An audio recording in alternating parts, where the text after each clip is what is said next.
Okay, so in today's tutorial, as I said earlier, we'll be looking at how we can convert scenarios or problems that have been written in sentences into flowcharts, and how we can convert flowcharts into Visual Basic codes. Okay, so this tutorial needs you to have an understanding of how to draw flowcharts. And remember, when we did the logic tutorial session, I introduced the flowcharts symbols to you. So here we'll be making good use of them, and we'll be also looking at how flowcharts can be converted into Visual Basic codes. Remember, as a software developer, it is an important practice to have a design of your system before you actually start coding, because this gives you an idea of how you want to outline your solution, how you want to solve the problems that you have. So having said that, let us move on to the first question. Once again, if you want to contribute, you can drop your questions in the chat section, or you can use the microphone if your environment is not too noisy. So the first question says, draw a flowchart that will take a name, any name, as input, and then the output of the flowchart must be hello, followed by the name entered. So we want a flowchart that would accept input, and the input here is a name. The name can be any name, and once this name has been supplied into this program, there must be an output, which is hello, followed by the name that was entered. Okay, because we are having this session virtually, it may be quite difficult to ask you to draw diagrams and show me your different examples of how you do a flowchart, especially because I'm not sure if you have the privileges to use the whiteboard, and I'm sharing the slides, so it will be inconvenient for you to do that. Okay, so I'm just going to go ahead and show you. So in this situation, you have the start symbol represented by the shape that I believe by now you're familiar with. All right, and then this is where the program starts, and the input to this program is the name. Remember, the question says if at the start of the program, the person must be able to enter a name, any name, either it's your full name or the name of an animal or the name of a student or the name of anything. Okay, so when the name is entered, we believe that this name is also the name of our variable. So this NAME will be a variable where the name will be stored. The name, the NAME that I've just circled, will be also the name of the variable that the name will be stored. So if a name like Victor is entered, so Victor is going to be stored into a variable called name. Remember, this is the flowchart that comes before the actual coding, before the programming, before you start typing the codes. You have to have a graphical flow in your head, a representation of how the program will execute its functions in sequence. That is why we need a flowchart. Okay, and you can see that they are linked together. The flowchart has symbols that are linked together. With the arrows are showing the process flow direction. It shows where it starts from, where it goes to, and where it ends. Okay, and you can see the terminator symbol. You can see the process symbol, and in this case, we do not have a decision symbol, but in other flowcharts, you can have the decision symbol showing whether yes or no. At that point, a decision needs to be taken given a particular condition. Okay, so after this name has been stored in the variable called name, Then the next thing is for the system to print out the output. And the output would start with this hello. Who can tell me what this is signifying? Why is this written like this? Or should I say what will happen given that this hello was written and surrounded by inverted commas or by quotation marks? Why is it written like that? And what will be the output of that, of the way it has been written? Anyone? Chat section is open. The microphone can also be unmuted by you if you want to speak.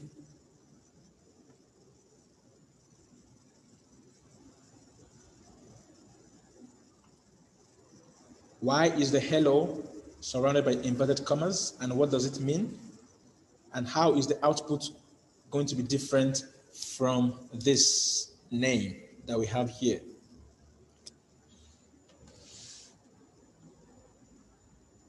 Anyone who wants to try? I'll give you a few seconds for that before I proceed.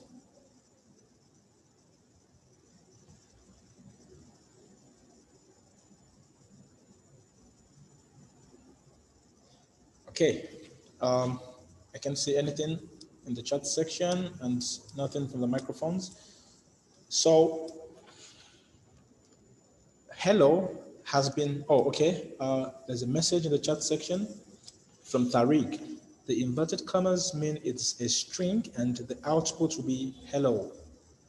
Otherwise, it will be seen as a variable holding another value. Perfect. Thank you so much, Tariq. That is very correct. So the hello that you see on the screen has been written in inverted commas, okay, to represent that it is a string. Okay, a string is one of the data types that are used in Visual Basic coding.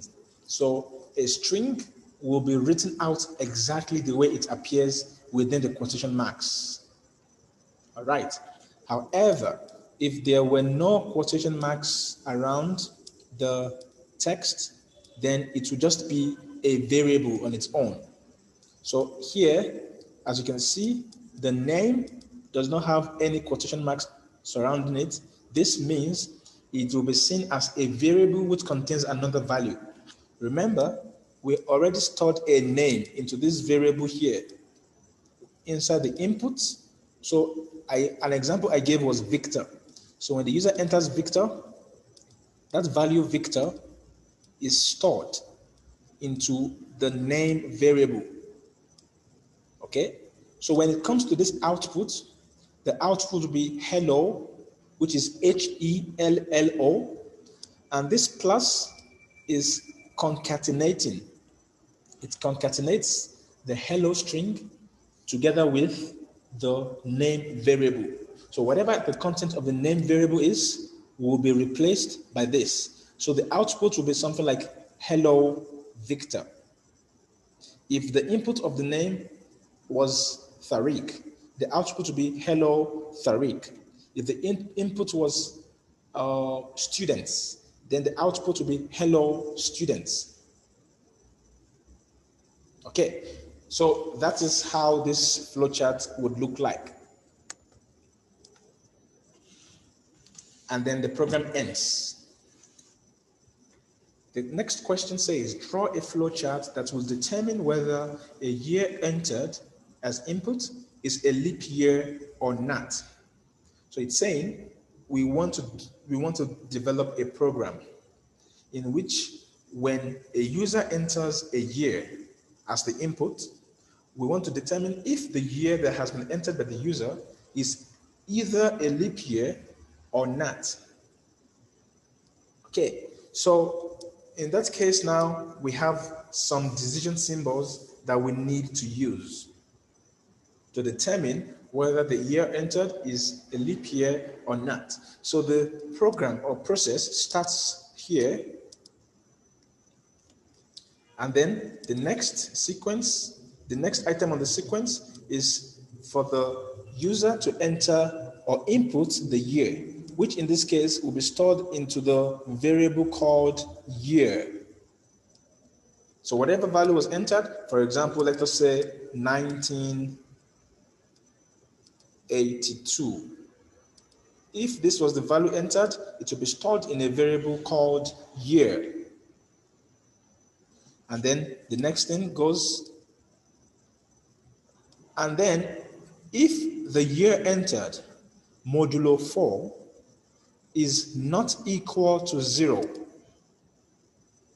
then output not a leap year. So in this case, even though it is not written, but we can just put a string here to specify, quotation marks here to specify that this is going to be a string.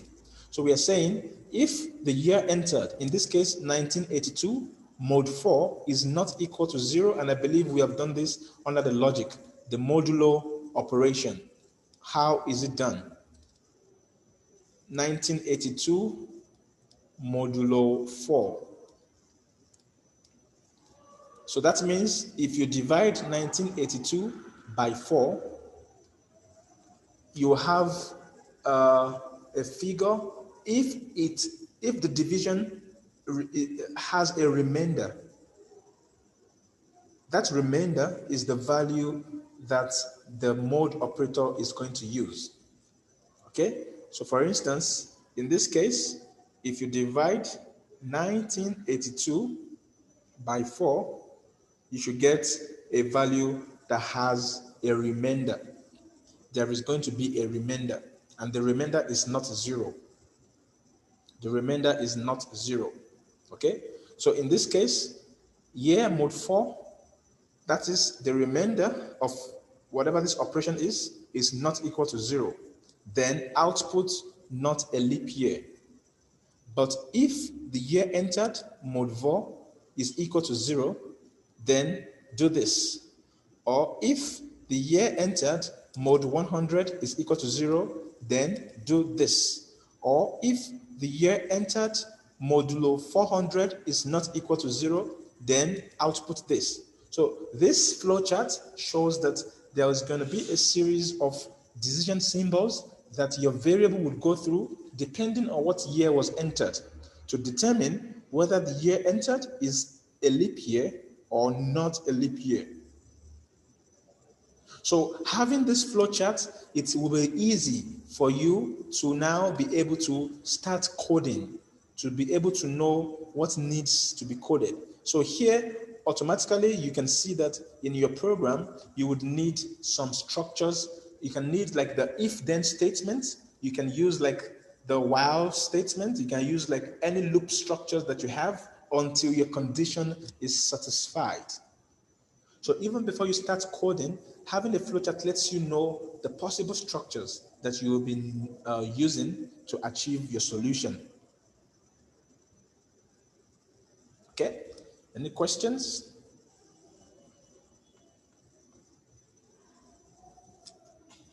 Any questions? Yes, no? So we can move on to the next question.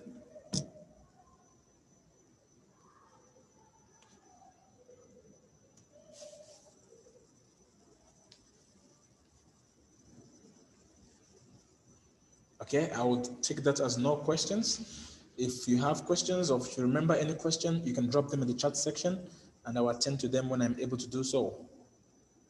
So question 3 says, describe the following terms or terminologies in Visual Basic codes: access keys, focus, and tab order. Who can describe any of these terms?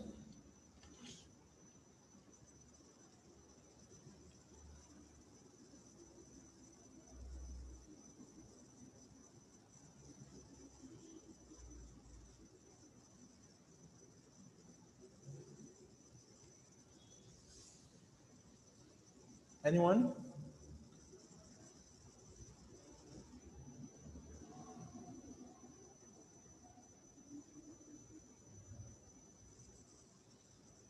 Okay, so remember when you're creating Windows Forms applications using Visual Basic, there are different controls that you work with, like labels, text box, buttons, and things like that. Okay, so sometimes when you want to speed up a particular process, or when you're interacting with an application and you do not always just want to be clicking and clicking and clicking, because clicking can take a lot of time. So if you want to try to reduce the number of clicks that a user can have, then you can make use of access keys.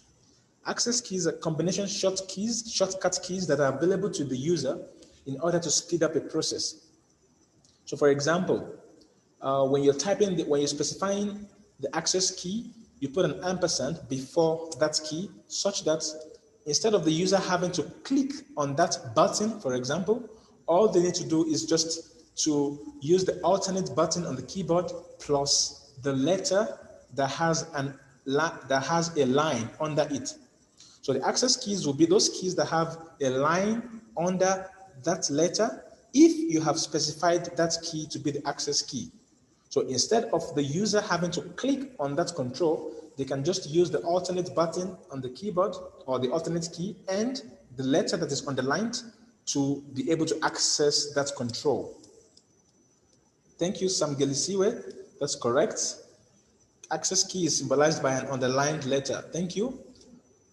So focus simply talks about the current position of a cursor on your phone. Okay, so the current position that the mouse cursor is on the phone is the focus. Okay, and when a user, for example, when a user clicks on a control like text box, then that means the control, which is the text box, gets all the inputs through the keyboard.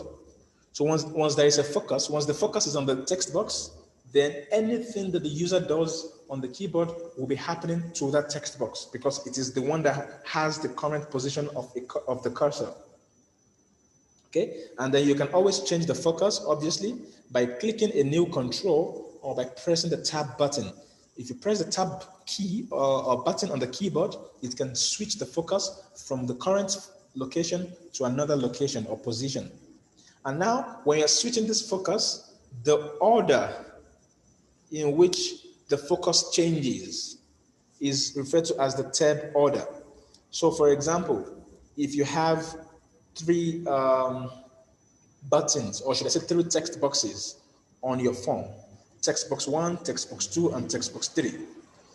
If the current focus is on text box 1 and you press the tab key on the keyboard and it moves to text box 2, that means the tab order is equal to 1.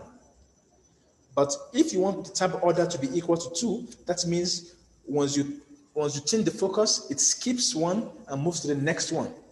So it jumps straight to the second control. Okay, so the order in which the focus moves from one object to another using the tab key is referred to as the tab order.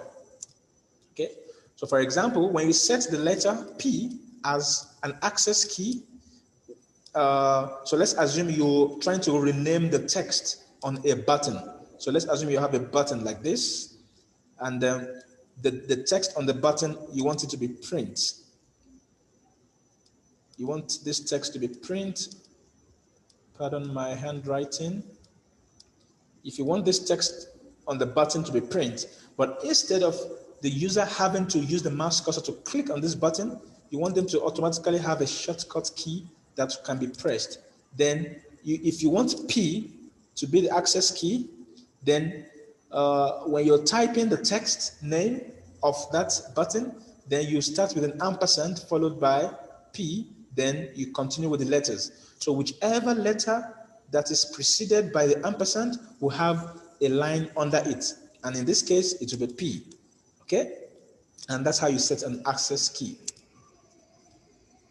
And in this case, in the example that you see, the access keys, for example, I'm sure you've seen this. For this open, the access key is letter O. For save, the access key is letter S. For save as, the access key is letter A. For exit, the access key is letter X. So that's an example of how access keys show up in a form or in an application window. And then in terms of setting the focus, so right now I will use this to explain the focus and the tab order. So currently, the mouse cursor, whatever position it is the focus. And as you can see here, it could be on first name, and then after first name, it switches to last name, to phone, to email, to password, and to confirm. So in this case, the tab order would be what? Who can tell me what would be the tab order of this form that you see here? As I've explained earlier, what will be the tab order?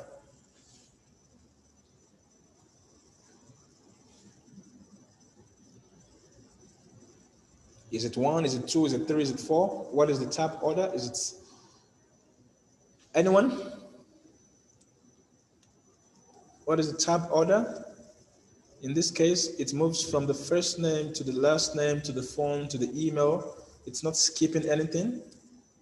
Okay, you can drop that in the chat section just to know if you understand what I've been talking about.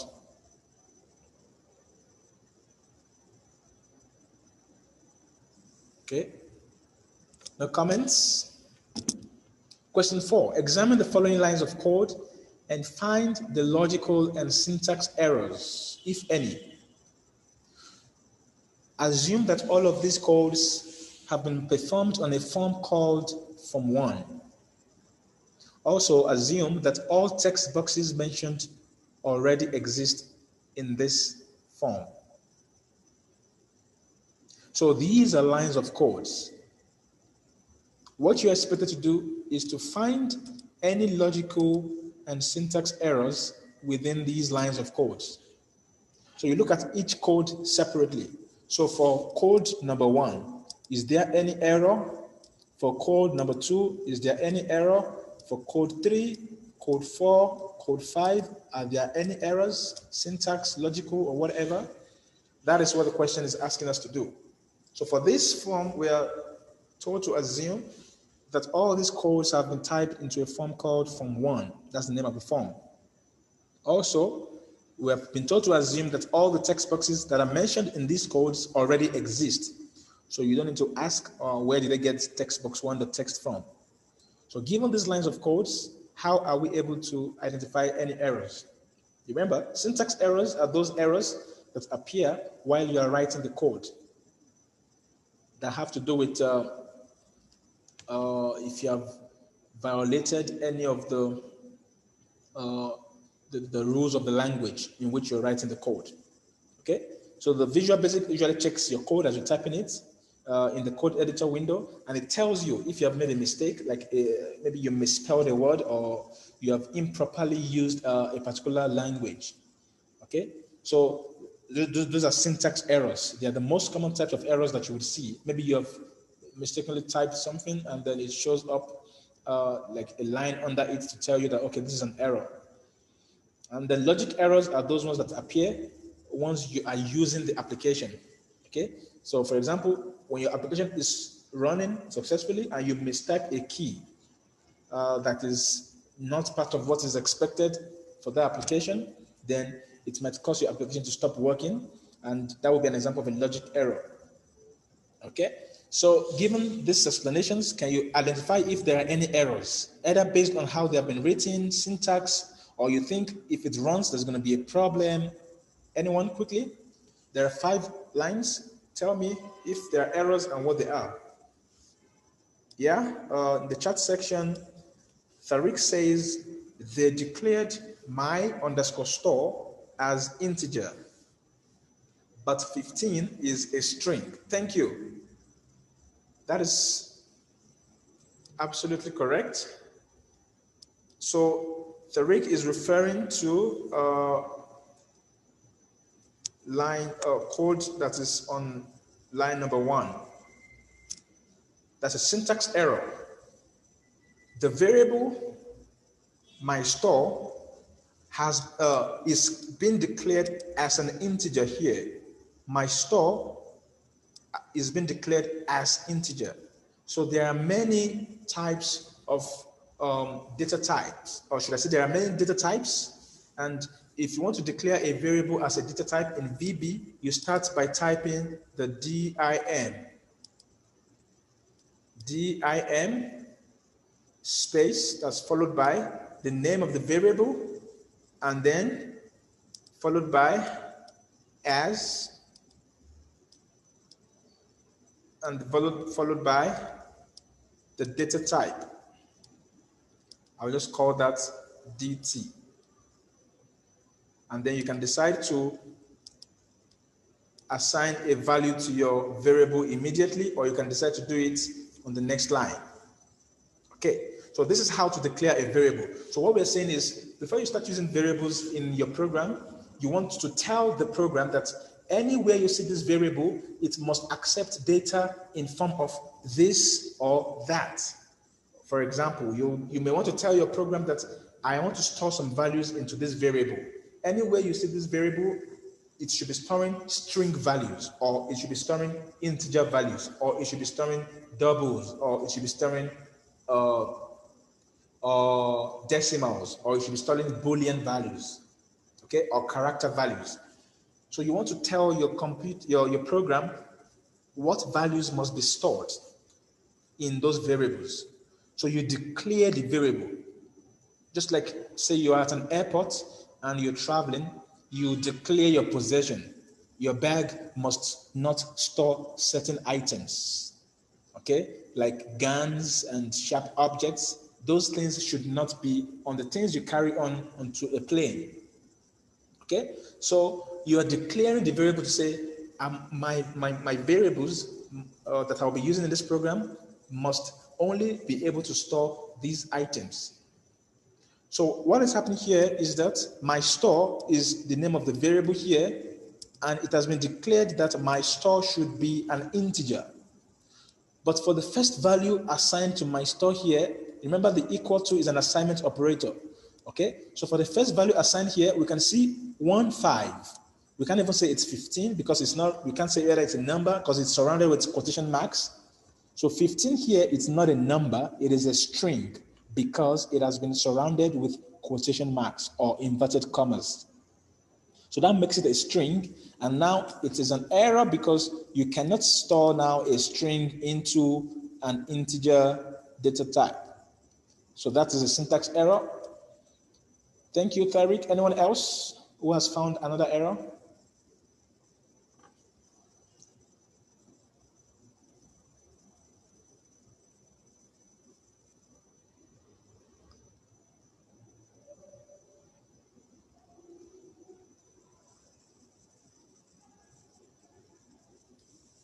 Anyone who has found another error?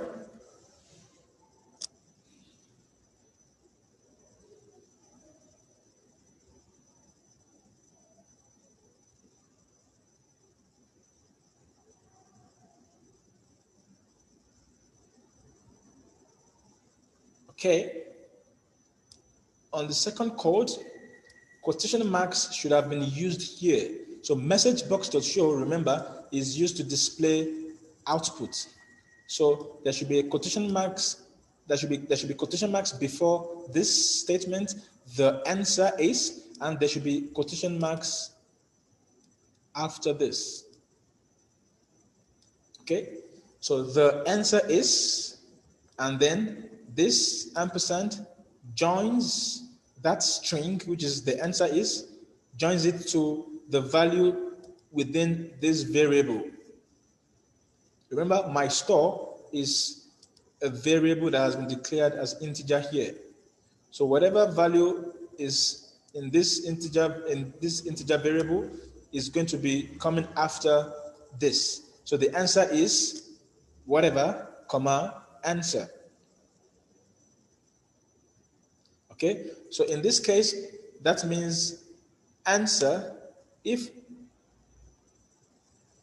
written this way, could either exist already as a variable, but in this case, remember in the message box, when you're typing into the message box and you separate by a comma, this other one shows up in the title bar of your message box.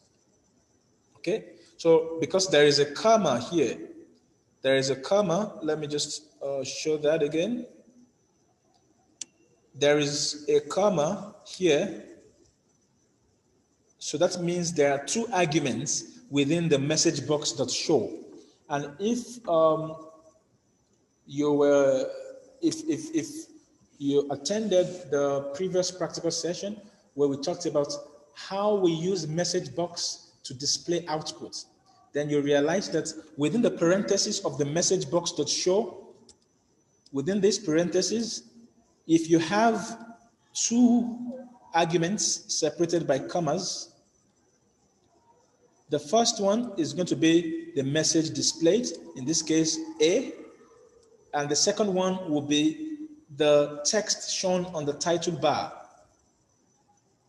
The text shown on the title bar. Remember, the message box will look something like this. Okay, so here you have the title bar up here, which may be blank. This may be blank if you only have one argument.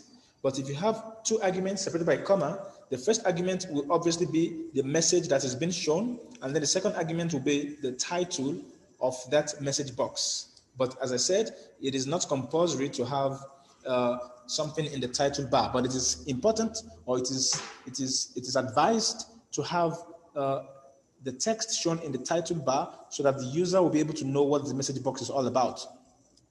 Okay, then the third one is text box 1.text. Is there any problem here in code 3? Anyone? Is there any problem? What is the problem, if any? Code 3, code that is number 3, is there any error? If so, what is the error?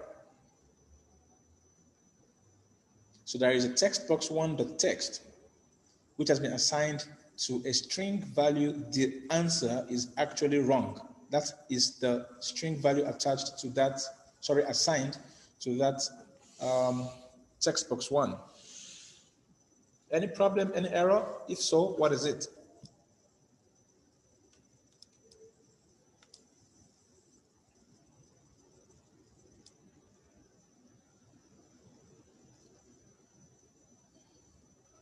Okay, because of our time, there is no problem in the code. By default, text box 1, or should I say text boxes, treat their values as strings. So if the text property of a text box contains a string, like what we have here, remember this is a string because it is surrounded by quotation marks. So that means there is absolutely nothing wrong here. Okay, and then the fourth one talks about a logical error and a syntax error.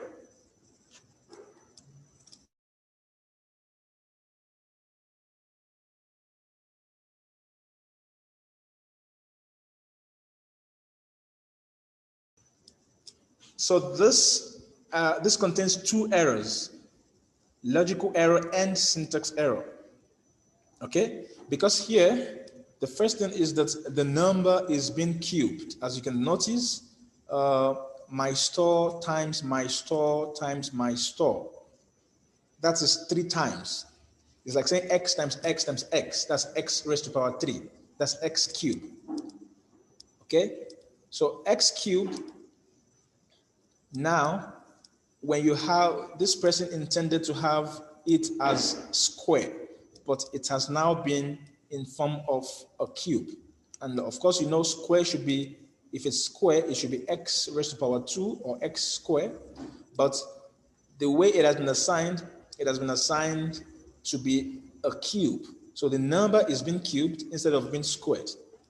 So that would be a logical error. And the syntax error will be the way the variable name has been written. My square is the variable name, and a rule of this variable name is that it should not have a space. So if you want to write a variable name that has 2 words, it's better to not have a space. Either you type it in camel case. By camel case, I mean something like this. The first letter of each word would be capital letters. Or you join them with an underscore. So you have my underscore square, just like we have my underscore store up here. And then that's is able to fix the error for you. And then the last one, which is number 5, that says textbox1.text equal to form1.text. This should be me.text. Okay, this should be me.text, because in this case now, you're trying to assign form 1 the text to text box 1 the text. Okay, so me the text in this case would be able to actually change the text property of the current application that you're dealing with, which is the Windows Form application. All right. And then the next question says, the Second National Bank wants to implement a PIN number system for their ATM machines. They provide you with a flowchart of how the process works. The user puts in his or her ATM card, and the system requests that they enter their PIN number. The user has 3 chances to get their PIN number correct. If 3 PIN number attempts are all incorrect, then the account is locked and the card is not returned. If the PIN number is correct, then the ATM accesses the account. So I will be showing you a flowchart which may be incorrect. If it is incorrect, then we are asked to correct the flowchart by redrawing it. So I want to assume that maybe everyone here has once used an ATM before. So you get to an ATM as a user, you slot in your ATM card, and then the ATM asks you to enter your PIN. Okay, and then if you enter your PIN incorrectly 3 times, then the system will lock your account and will swallow your card, as it is often said. Okay, but if your PIN is correct, then the system will allow you to access your bank account. So that's a very simple system or flowchart that we have been asked to describe or to come up with. So we have this flowchart. Okay, start here. The user inputs the card and the PIN. So these will be the 2 inputs to the system, which is the card itself and the actual PIN number. And then the user has 3 chances to enter the correct PIN. So you can assign a value of 3 to a variable called chances, such that if the chances would be the number of times that you are allowed to keep on trying to enter the PIN. Okay, so you have 3 chances. If the PIN entered is correct, then the process ends. And in this case, it means you can access your bank account and withdraw money, or you can send airtime or pay bills or whatever the issue is. However, if the PIN entered is not correct, that means if PIN correct is equal to no, then it follows this direction. And then that means you have lost 1 chance. So your chances will be reduced by 1. So new chance is going to be old chance minus 1. Remember, the old chance or the initial chances that you had is 3. So for the first incorrect PIN, the new chances is going to be chances minus 1, which is the old value minus 1, and that means you have 2 chances left. So here is asking, the chances you have left, is it equal to 0? If yes, then we need to complete this flowchart. But if no, then you need to input your PIN again. You have another chance to input your PIN, and then if your PIN is correct, yes, it ends. If it's not correct, then your chances will reduce by 1 again. Remember, our chances are now 2. So 2 minus 1 equal to 1. So by the time you get here, it's asking you, chances equal to 0? No. We still have 1 more chance. So you go back up, input your PIN, and if the PIN is correct, it ends. And if it's not correct, you have 1 minus 1, which is equal to 0 chances left. And if chances equal to 0, what happens? Can someone tell me what will happen? So I will complete this flowchart now, but I want you to tell me what we need to add to complete this flowchart. Anyone? Based on the scenario, if chances equal to 0, you've entered 3 incorrect chances. So what should be the next thing in this flowchart? Something should come here. Who can tell me? Quickly.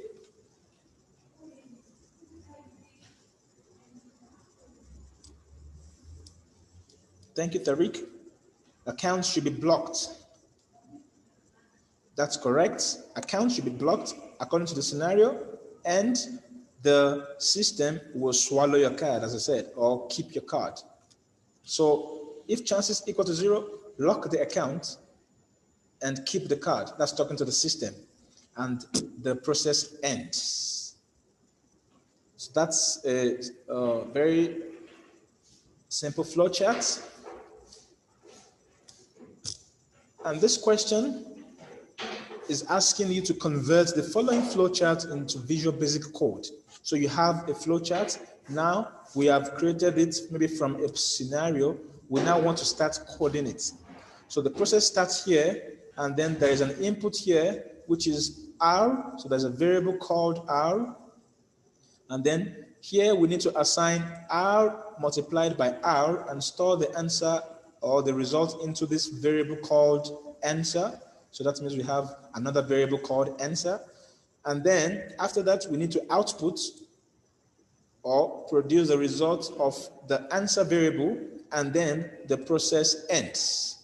So this is a flowchart, very simple flowchart. So if you were to type Visual Basic codes based on this flowchart, what would they be?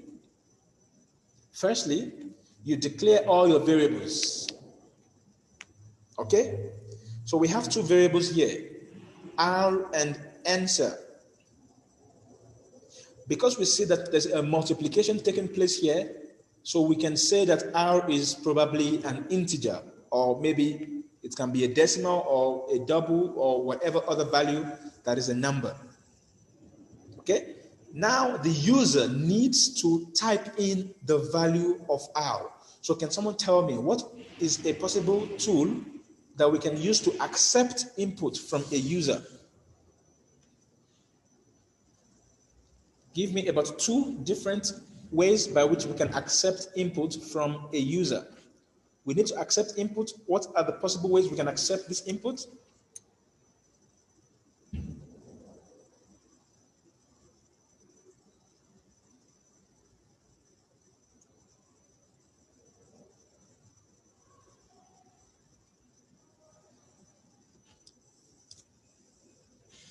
Thank you, Yanalisa. A message box is best used for displaying output. Okay? For displaying messages, output. Okay? But for input, we can use a text box to accept or collect input. We can use an input box. Please go over your practical again. We can use a text box or we can use an input box to accept input from the user. And then, in this case, what we're saying is, remember, dim, I told you, is to declare a variable. So you're declaring R as integer. And then you are assigning, so for the value of that R, you are saying the value depends on whatever has been entered into the input box, which will pop up on the screen. So when you run this program, an input box would show on the screen, and the user would enter a value into that input box. And that value that's entered would automatically be the value of R. Okay? If you had a value in mind, then you can say dim R as integer equal to 4. If you write equal to 4, that means you have already specified it in your code that the value of R is 4. So that means your user does not need to enter any value for R. But if you don't know what the value of R is, if it depends on your user, then you need to use a control like an input box to specify what your user must enter. And whatever your user enters into the input box would automatically be the value for this R. Remember, it has to be an integer. So whatever number that is entered will be the value for R. And then the next one is dim answer as integer. So this answer that is written in the blue color is now a new variable, which is declared as an integer.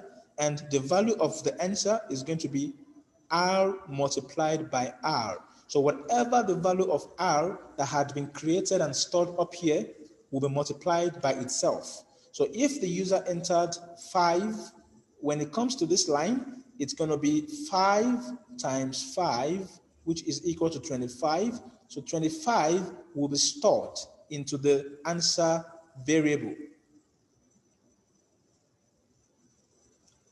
Is that clear? And then the message box dot show answer in this case will display the value of the integer, of the variable called answer. In this case, remember that our answer variable now contains 5 times 5, so the answer here should be displayed as 25. And as you can see, Yanelisa, the message box here is now used to display the outputs and not the input to this system. Okay, I hope those explanations are quite clear. This brings us to the end of today's tutorial session. Please drop your student numbers and your campus before you leave. And once again, thanks for joining, and we shall meet again some other time.